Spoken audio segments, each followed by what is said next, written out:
Hey y'all, it's Maddie from the Itty Bitty Homestead Committee. We have some rabbits that are supposed to be having babies real soon, so I thought now would be a great time to talk about all of our nesting box options. So let's hop into that. So here on the homestead we use two kinds of nesting boxes. One is a wood-based box and the other is plastic totes, so I'm going to show you what those look like.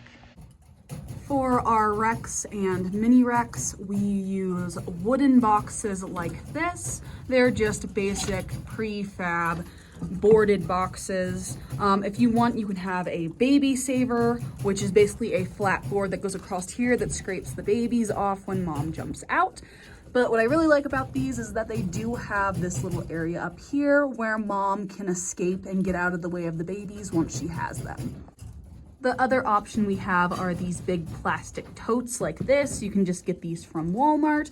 And this is what we use for our larger breeds, such as our Californians and our Champagne des Argents.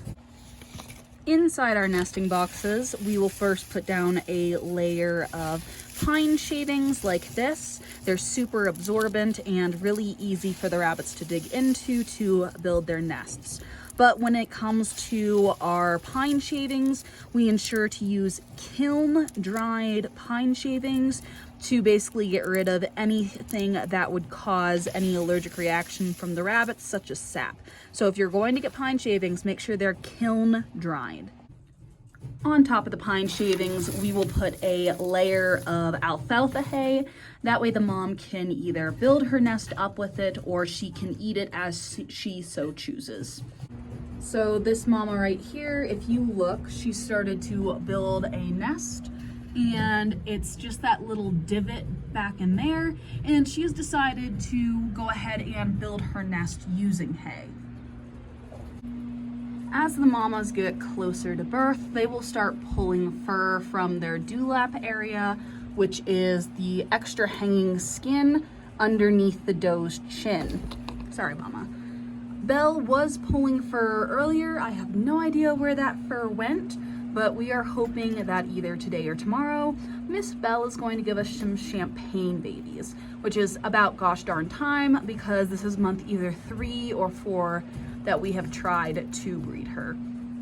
Our babies will stay in the nest box for the first 2 weeks of life with it upright, and then between week 2 and 3 we will turn the nest box on its side so that the babies can get in and out of their boxes without a problem. We'll also, when we turn the boxes on their sides, clean out the nesting material and put new nesting material in, and that is to lower the chance of eye infections such as nest box eye. We do this more during the spring and summer and are more worried about it then because of how warm and damp it is, because warm and damp breeds bacteria. We'll leave the nest box on its side for another week or so before removing it completely from the rabbit's cage. So as you can see, these guys are about 3 weeks old and they can easily get in and out of their nesting box.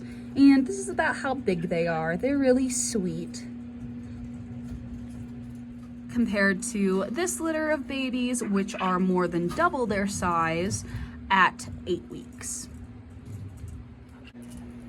Then also normally for our 24 by 24 inch, we will not keep a pregnant Californian getting ready to Kindle in them, but we are having problems with these two mamas. Last month they had babies on the wire and lost their entire litter.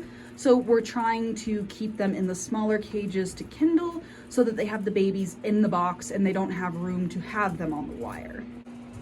Then once their babies are born, we'll move them over into these 36 by 36 where they'll have more room to get away from their nests and lay out in comparison. For our Rex and mini Rex, we will keep them in the 24 by 24s to Kindle and then put them into a 36 by 36 while the babies are still with mama. So yeah, that's just kind of how we do it here on the homestead. If you raise rabbits, I'd love to hear what kind of nesting boxes you use and the materials that go into them. But that's all I have for the day. I want to thank you so much for getting this far into the video and watching. Make sure to like, comment, subscribe, and I'll see you in the next one. Bye.